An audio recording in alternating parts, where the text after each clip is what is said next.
What's up everyone and welcome back to the MMA Zone. Today, let's get started with Darren Till isn't optimistic about Conor McGregor's return. Despite the fact that UFC President Dana White already revealed that former two-division champion Conor McGregor will likely be making his return against Michael Chandler, Darren Till isn't sold on McGregor's return. After suffering one of the most gruesome leg injuries in the history of the sport, the Irish superstar has made it clear that few men know exactly what it's like to go through such a horrific injury.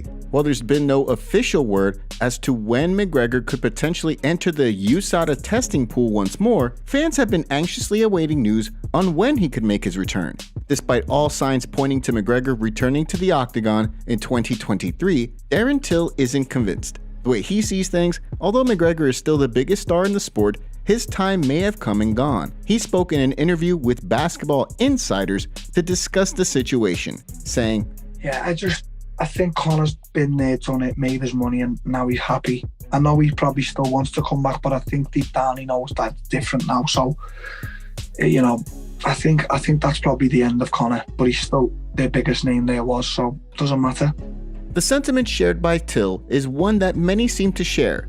Recently, Paul Felder also stated he feels as though the division is passing McGregor by. With the former two-division champion still out of the USADA testing pool, he will not be eligible to return until the second half of 2023. Given that, do you think we'll see him make a return versus Michael Chandler this year? Or will Darren Till's prediction come true? Give us your thoughts in the comment section below.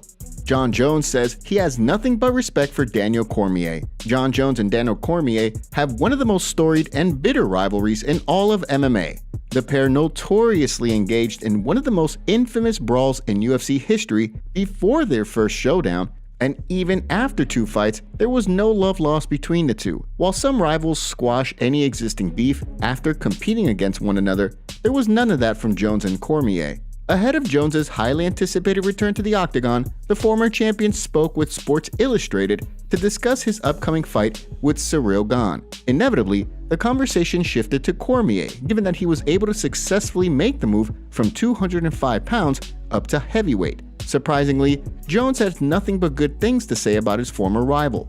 "I'm not competing against Daniel Cormier. I've already beat him twice. I'm really happy for Daniel Cormier. I love what he's done in his life with his wrestling and broadcasting. I think it's awesome when a fighter can retire and use his voice and intelligence to do something that he loves, so I've got nothing but respect for Daniel Cormier." What do you make of the situation? Is Jones really over the beef, or is it all an act? Give us your thoughts in the comment section below.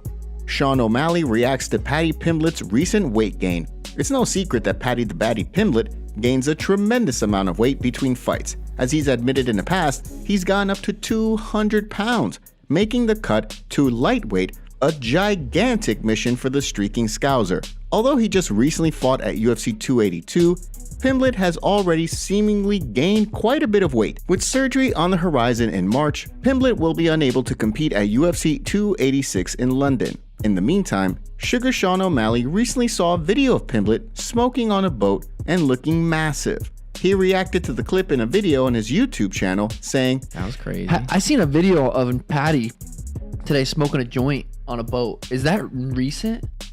This blew my mind how fat he looked, dude. Seriously? I wish I could find it. But I don't know if it was like a recent one or if it was like something that it was posted a long time ago.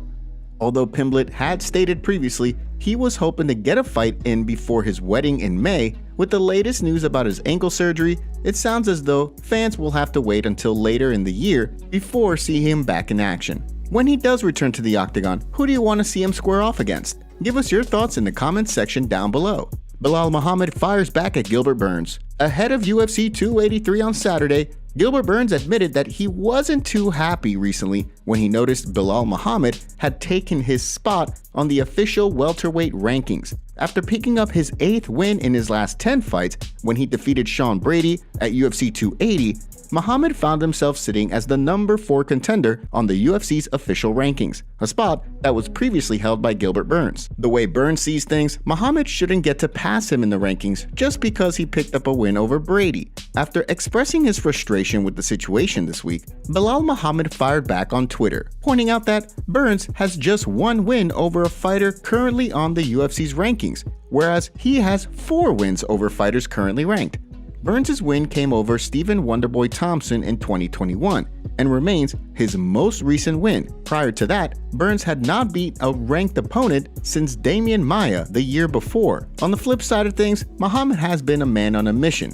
In the last 2 years, he's defeated Sean Brady, Vicente Luque, Stephen Thompson, and Damian Maia as he's catapulted himself into title contention.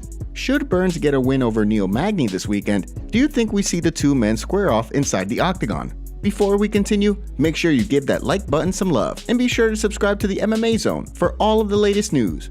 UFC announces partnership with US Integrity to monitor betting activity.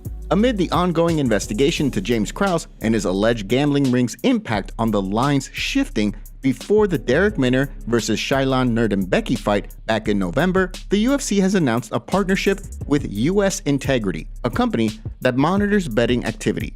According to the press release, the company will be tasked with identifying and analyzing unusual betting activity. The deal is reported to be a 1-year contract that extends to the Dana White's Contender Series program as well. A statement from UFC Executive VP Rich McKnight released on the partnership in part reads, "There's no greater responsibility we have to our athletes, fans, and business partners than to ensure the integrity of our sport." Of course, this comes on the heels of the UFC barring fighters and their corners from betting on future fights. So far, there's been no official word on the status of the investigation into James Krause, but with the NSAC recently suspending UFC flyweight Jeff Molina for his role in this, it seems things are just getting started. Stay tuned for updates as they become available. And now for our breaking news story of the day.